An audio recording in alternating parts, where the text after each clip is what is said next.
जय श्री कृष्णा। मैं आचार्य ज्योति स्वागत करती हूँ आप सभी का वैदिक एस्ट्रो केंद्र में। दर्शकों, आज हम बात करने जा रहे हैं संतान प्राप्ति योग के बारे में। सितंबर के महीने में ग्रहों की स्थिति किस प्रकार से प्रभावित कर रही है आपके संतान प्राप्ति योग को, उसको हम समझेंगे। आज हम बात करने जा रहे हैं मिथुन राशि के बारे में। अभी तक हम मेष और वृषभ की स्थिति को समझ चुके थे और आज समझेंगे मिथुन राशि को।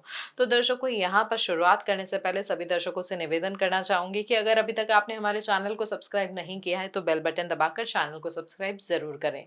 चलिए दर्शकों, बात करते हैं सबसे पहले ग्रहों की स्थिति के लिए। देखिए, यहाँ पर सबसे इंपॉर्टेंट, सबसे क्रिटिकल पॉइंट जो है कि आपके लग्न में बैठे हैं मंगल, जो 18 तारीख तक रहेंगे और 18 तारीख के बाद वो आपके दूसरे भाव यानी कुटुंब के भाव में चले जाएंगे, नीच के हो जाएंगे, लेकिन उच्च के गुरु के साथ युति भी करेंगे। तो यहाँ पर ये जो स्थिति है बहुत ही इंपॉर्टेंट है। साथ ही अब ये कैसे है वो भी हम समझते हैं, लेकिन पहले बात करते हैं आपके पंचम भाव की। पंचम भाव में जो राशि आती है वो आती है तुला राशि और उसके स्वामी होते हैं शुक्र। अब यहाँ पर इस महीने शुक्र जो है आपके पंचम भाव में ही स्वराशि में बैठे हैं, तो यहाँ पर कहीं ना कहीं संतान योग को मजबूती मिल रही है, सुरक्षा मिल रही है। देखिए, संतानिश जब होते हैं वो खुद ही संतान भाव में जाके बैठ जाए तो ये बहुत ही शुभ संयोग माना जाता है। साथ ही आपके लग्न की स्थिति समझे तो यहाँ पर लग्नेश भी जो है 7 सितंबर से 26 सितंबर तक उच्च के रहेंगे, आपके चौथे भाव में रहेंगे और यहाँ पर फिर महीने के आखिरी हफ्ते में आपके संतान भाव में आकर शुक्र के साथ युति करेंगे। अब यहाँ पर देखिए, ये जो है, ये जो कॉम्बिनेशन है आपके लग्नेश का शुक्र के साथ युति, पंच संतानेश भाव के साथ युति, संतान भाव में ही कहीं ना कहीं यहाँ पर ये बहुत शुभ संयोग होता है। अगर हम हमारे होरा शास्त्र की बात करें, जो भी हमारे ज्योतिष शास्त्रों की स्थिति को समझे, तो यहाँ पर जब भी लग्नेश की स्थिति अच्छी हो, पाप ग्रहों से दृष्ट ना हो, युक्त ना हो और वो संतानेश के साथ युति करे संतान भाव में, तो संतान प्राप्ति के योग बहुत ज्यादा मजबूत हो जाते हैं। तो हमारे मिथुन राशि के जातकों के लिए बहुत अच्छा समय रहेगा महीने की आखिर में संतान प्राप्ति के संदर्भ में। यहाँ पर कहीं ना कहीं देखिए, जैसे मंगल लग्न में है तो शरीर में एनर्जी है, एक्स्ट्रा एनर्जी है, इंप्रूवमेंट है। जो अभी तक आपको लेथार्जी लग रही थी, आलस्य लग रहा था, शरीर में वीकनेस थी, तो वो कहीं ना कहीं यहाँ पर मेडिकली आपकी बॉडी जो है इंप्रूव होगी। तो यहाँ पर अगर हम सीधे सीधे साफ शब्दों में कहें तो यहाँ पर दोनों के लिए ही, माता पिता दोनों के लिए ही इस महीने ग्रहों की स्थिति का सहयोग है, आशीर्वाद है आपके साथ। देखिए, यहाँ पर मिथुन राशि के जातक अगर आप हैं तो उनके लिए जो ये संयोग है महीने के आखिर में बहुत मजबूत हो रहा है। अब यहाँ पर जो थोड़ी चीजें ध्यान रखनी है कि मंगल जैसे नीच के हो जाएंगे, अब वक्री शनि आपके दशम भाव में बैठ के आपके छठे भाव को, आपके लग्न को और आपके 12वें भाव को दुष्ट कर रहे हैं। तो यहाँ पर क्या होगा, एक तो देखिए लग्न का मंगल तो कहीं ना कहीं वो एनर्जी तो दे रहे हैं, लेकिन बॉडी में इन्फ्लेमेशन बढ़ा सकते हैं। यहाँ पर बहुत ज्यादा दवाइयों की गर्मी की वजह से परेशानी हो सकती है। जो बोलते हैं ना कि यहाँ पर बहुत ज्यादा बेचैनी बढ़ सकती है। यहाँ पर आपकी इम्यूनिटी के लिए अच्छी है मंगल की स्थिति, लेकिन कहीं ना कहीं इन्फ्लेमेशन बॉडी में बढ़ सकता है, गुस्सा भी बढ़ सकता है, चिड़चिड़ाहट भी बढ़ सकता है। आपको ऐसा लग सकता है कि यहाँ पर जो चीजें हैं क्यों बार बार रुक रही है, क्यों यहाँ पर रुकावट आ रही है। तो उन चीजों की वजह से थोड़ा सा आपको परेशानी लग सकती है। साथ ही साथ ये ध्यान रखिए, जैसा हमने बताया, शरीर में पित्त और गर्मी भी बढ़ सकती है। इसलिए इस महीने चाय, कॉफी, मसालेदार खाने से, ज्यादा तीखे से दूरी बनाने ना आपके लिए ठीक होगा। यहाँ पर एक और चीज ध्यान रखिए कि आपके जो 12वें भाव के स्वामी हैं पंचम भाव में बैठे हैं, यानी आपके लिए शुक्र जो है 12वें भाव के भी स्वामी है, पंचम भाव के भी स्वामी है, स्वराशि में बैठे हैं, लेकिन कहीं ना कहीं यहाँ पर वक्री शनि की दृष्टि है वक्री अवस्था के अनुसार और शुक्र राहु के साथ त्रिकोण संबंध बन रहा है। तो बहुत ज्यादा गूगल करके एक एक चीज को जानना आपको ना मानसिक रूप से परेशानी दे सकता है। हर एक छोटी रिपोर्ट को गूगल करके समझना, चैट जीपीटी पे यूज करके देखना कि ये वाली प्रॉब्लम हो रही है, इस रिपोर्ट का ये रिजल्ट आया है, ये तो हमारे लिए फेवरेबल ही नहीं है। इन चीजों की वजह से ना होगा क्या, सोल्यूशन नहीं मिलेगा, क्योंकि सोल्यूशन तो डॉक्टर ही देंगे, लेकिन होगा क्या, इसकी वजह से यहाँ पर नींद की समस्या बढ़ सकती है, आंखों में समस्या बढ़ सकती है, मानसिक अवसाद या एंजाइटी, डिप्रेशन जैसी स्थिति आ सकती है। तो यहाँ पर ये ध्यान रखें, डॉक्टर्स को अपना काम करने दें, आप डॉक्टर ना बने, आप गूगल डॉक्टर तो बिल्कुल बनने का प्रयास न करें। यहाँ पर ये जो नींद की समस्या है, आप आपका हार्मोनल इम्बैलेंस भी ज़्यादा बढ़ा सकती है। इसलिए छोटी-छोटी चीज़ें जो हैं उनका आपको ध्यान रखना होगा। मेडिटेशन करें, डीप मेडिटेशन जितना करेंगे उतना आपके लिए अच्छा होगा। योग साधना कर सकते हैं, उससे भी यहाँ पर शुक्र और राहु की स्थिति जो है आपके लिए मजबूत होगी। संतान योग आपके लिए मजबूत होगा। अब यहाँ पर 18 सितंबर को जो मंगल का गोचर हो रहा है, नीच के हो जाएँगे, तो यहाँ पर परिवार की ज़िम्मेदारियों की वजह से, परिवार के व्यवहार की वजह से भी कहीं न कहीं आपके ऊपर प्रभाव आ सकता है। नीच के हैं तो हो सकता है कि परिवार के साथ कुछ प्रेशर हो, बातचीत में यहाँ पर कड़वाहट आ जाए, लेकिन गुरु भी उच्च के हैं, तो ये कहीं न कहीं फैमिली का सपोर्ट आपको दिखा रहा है, फाइनेंशियल सपोर्ट भी। देखिए यहाँ पर फाइनेंस जो है बहुत ज़्यादा इम्पोर्टेंट है, क्योंकि आपके 12वें भाव के स्वामी पंचम भाव के स्वामी भी हैं, पंचम भाव में बैठे हैं, तो यहाँ पर संतान प्राप्ति के संदर्भ में आपके खर्चे, मेडिकल एक्सपेंसेस बढ़ सकते हैं और थोड़े ज़्यादा बड़े हो सकते हैं। लेकिन गुरु भी बैठे हैं आपके दूसरे भाव में, तो पैसों की समस्या वैसे नहीं आएगी ज़्यादा। खर्चे ज़रूर पड़ेंगे, लेकिन चीज़ें मैनेज हो जाएगी। अब यहाँ पर हार्मोनल सिस्टम और रिप्रोडक्टिव सिस्टम की स्थिति समझे तो देखिए ये ध्यान रखें कि आपके शरीर में अंदरूनी गर्मी या सूजन बढ़ सकती है, जैसा हमने बताया था। यहाँ पर रूटीन हार्मोन टेस्ट ज़रूर कराते रहें। गुरु की शुभ दृष्टि है यहाँ पर, तो कहीं न कहीं पूरा जो सिस्टम है, आपकी पूरी जो बॉडी है, उसको एक सुरक्षा मिल रही है, किसी भी बड़े नुकसान से आप बच पाएँगे।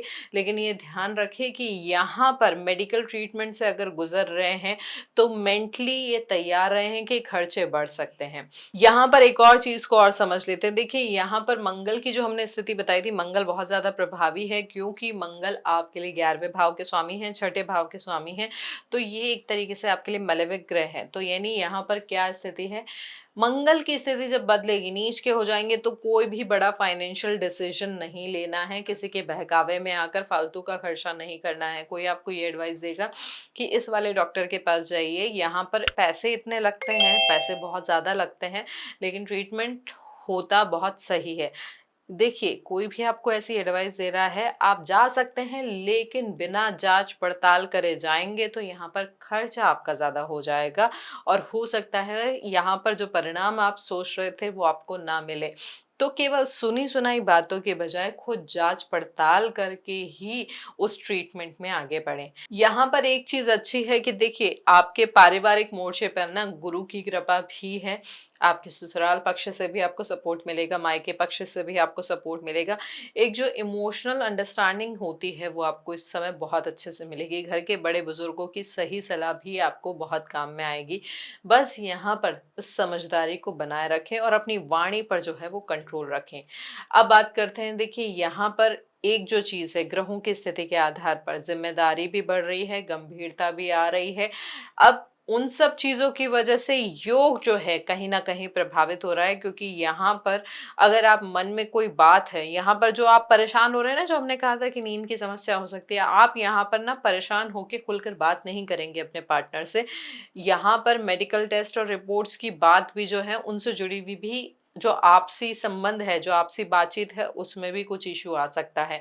देखिए, यहाँ पर जो स्थिति चल रही है, यहाँ पे आपसी समझ को बढ़ाना होगा। पति-पत्नी के बीच में जो रिपोर्ट्स को लेके, ट्रीटमेंट को लेके, डॉक्टर को लेके कॉन्फ्लिक्ट चल रहा है ना, तो यहाँ पर इस कॉन्फ्लिक्ट को बड़ों के सहयोग से दूर रखना होगा, क्योंकि आपसी सामंजस्य यहाँ पे बहुत ज़्यादा इम्पोर्टेंट है। उसमें थोड़ी-सी दूरी आ सकती है, लेकिन चीज़ें ठीक हो जाएँगी, परिवार के लोगों की अगर बात सुनेंगे। देखिए, एक चीज़ और यहाँ पर ध्यान रखिए, मंगल नीच के होंगे, तो अगर पहले से कोई हेल्थ इश्यूज़ है, इन्फेक्शन है या ब्लॉकेज जैसी समस्या चल रही है, तो आपके छठे हाउस यानी बीमारी के घर पर गुरु की जो दृष्टि है वो भी पड़ रही है। तो इस महीने आपको सही डॉक्टर और सही ट्रीटमेंट मिलने और सही ट्रीटमेंट के सक्सेसफुल होने की संभावना बहुत ज़्यादा है। बस यहाँ पर रेगुलर ट्रीटमेंट में कोई लापरवाही ना बरतें। अब यहाँ पर समझते हैं स्थिति अनुसार क्या परिणाम दिख रहे हैं हमें। देखिए, अगर आपकी गर्भावस्था चल रही है, तो यहाँ पर ये जो महीना है स्थिर और सुरक्षित है आपके लिए। यहाँ पर कहीं न कहीं पंचमेश जो है स्वराशि में है और गुरु जो है आपके दूसरे भाव में है।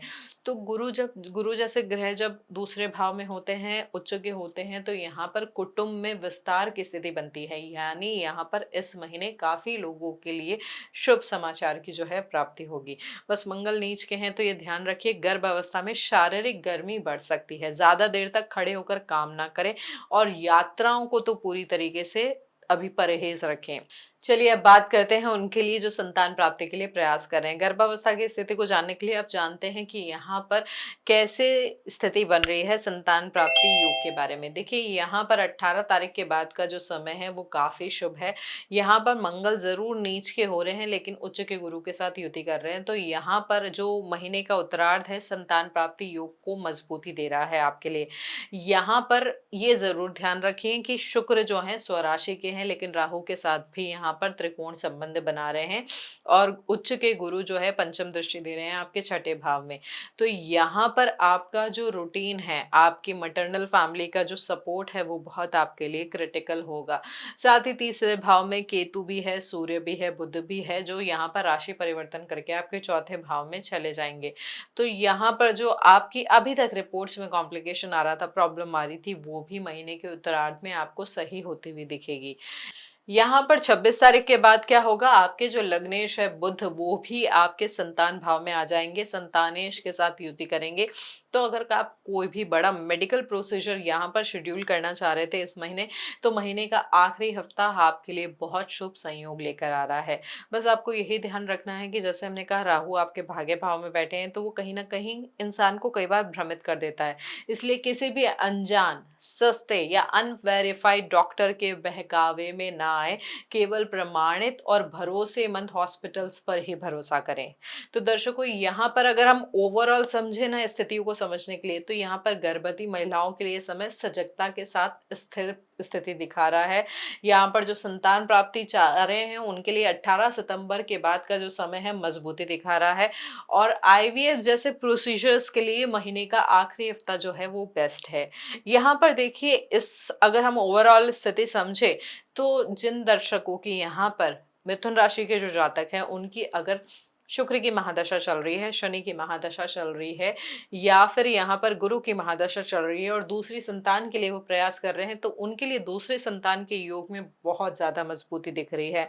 हालांकि जो चीजें हमने आपको बताई है इन्फ्लेमेशन से जुड़ी हुई, इन्फेक्शन से जुड़ी हुई, उन चीजों का आपको थोड़ा सा ध्यान रखना होगा। तो यहाँ पर मॉडरेट टू हाई वाली स्थिति बन रही है संतान योग के संदर्भ में। लेकिन ध्यान रखें, व्यक्तिगत कुंडली मैटर करती है। व्यक्तिगत कुंडली में ग्रहों की स्थिति क्या है, अभी आपकी महादशा कौन से ग्रह की चल रही है, उसके आधार पर ही हम समझ सकते हैं कि संतान योग कितने मजबूत हैं और कैसी स्थिति उसमें बन रही है। तो पूरी स्थिति को जानने के लिए अपनी व्यक्तिगत कुंडली का विश्लेषण जरूर कराएं। और एक सबसे इंपॉर्टेंट चीज, ये चिकित्सा का विकल्प नहीं होता है, ज्योतिष मार्गदर्शन होता है। तो इस मार्गदर्शन को श्रद्धा भाव के साथ, नियमितता के साथ उपायों का पालन करें। लेकिन उससे सबसे ज्यादा जरूरी है डॉक्टर की सही सलाह और मेडिसिन को टाइम टू टाइम लेना। देखिए मिथुन राशि के जातक जो होते हैं वो डुअलिटी में फंसे रहते हैं कि ये करना है कि ये करना है, डॉक्टर के पास जाना है या ज्योतिषीय उपाय अपनाने हैं, माता की सुननी है, पिता की सुननी है, परिवारजनों की सुननी है या फ्रेंड्स की सुननी है। तो इस डुअलिटी से इस महीने आपको निकलना होगा, क्योंकि यहाँ पर ये महीना जो है छोटी मोटी रुकावटों का जरूर है, लेकिन यहाँ पर संतान योग आपके लिए मजबूत है। इस डुअलिटी से निकलिए, अपनी मानसिक स्थिरता को बढ़ाइए। अब उसके लिए आप क्या कर सकते हैं, देखिए यहाँ पर सबसे पहले क्या है, मंगल आपके लग्न में रहेंगे शुरुआती 18 दिनों में। तो मंगलवार को और शनिवार को हनुमान चालीसा का पाठ जरूर करें और हनुमान जी को गुड़ का भोग लगाकर जरूरतमंदों में लाल मसूर की दाल का दान करें। ये जो उपाय है बहुत महत्वपूर्ण है और मिथुन राशि के जातक इसे जितनी श्रद्धा के साथ और सामर्थ्य के साथ करेंगे, उतना ही यहाँ पर आपका संतान योग जो है मजबूत होगा। साथ ही आप शनिवार को क्या कर सकते हैं, काले तिल का दान कर सकते हैं। ये कहीं ना कहीं रिश्तों में जो फ्रिक्शन आ रहा है, रिश्तों में जो कॉन्फ्लिक्ट आ रहा है, डॉक्टर की सलाह से जुड़ा हुआ, डॉक्टर की रिपोर्ट से जुड़ा हुआ, उसमें जो है स्थिति सही होगी। देखिए राहु के भ्रम से बचने के लिए आप क्या कर सकते हैं, छोटी और जरूरतमंद बच्चियों को भोजन खिला सकते हैं, फल दे सकते हैं, या उनको जो जरूरत की सामग्री है, चाहे पढ़ाई से जुड़ी हुई हो या जो भी चीज उनको चाहिए, वो अपनी श्रद्धा के अनुसार, सामर्थ्य के अनुसार आप उन्हें दिला सकते हैं। ये जो कुछ आसान से उपाय आप कर सकते हैं, उन्हें पूरी श्रद्धा के साथ करें और ये ध्यान रखें, नियमितता बनाए रखें। ये जो उपाय हैं अगर आप बुधवार के दिन करेंगे तो उसका परिणाम आपके लिए और अच्छा रहेगा। साथ ही सबसे महत्वपूर्ण है यहाँ पर संतान गोपाल मंत्र का जाप करना। संतान गोपाल मंत्र का जाप करें, सामने बाल गोपाल रखें। बाल गोपाल नहीं है, उनकी अगर प्रतिष्ठा आपने नहीं की है, तो आप उनकी फोटो या पिक्चर भी रख सकते हैं। और एक दीपक जरूर जलाएं। पति पत्नी दोनों एक साथ बैठ के संतान गोपाल मंत्र का जाप करें। इससे आपके घर में खुशियां आने की संभावना जो है, जो योग है, उसमें बहुत मजबूती आएगी। हम तो यही प्रार्थना करते हैं कि भगवान आपकी जल्द ही मनोकामना पूर्ण करें। तो दर्शकों, ये इस मनोकामना के साथ अगर ये जो जानकारी है आपको उपयोगी लगी है तो इस वीडियो को लाइक करें, शेयर करें, बेल बटन दबाकर चैनल को सब्सक्राइब जरूर करें। ज़्यादा जानकारी अगर आप चाहते हैं तो कमेंट में या तो आप अपनी राशि लिखें और समस्या लिखें, या आप डीएम के माध्यम से भी हमारे साथ जुड़ सकते हैं। मिलते हैं दर्शकों अगले वीडियो में। हरिओम।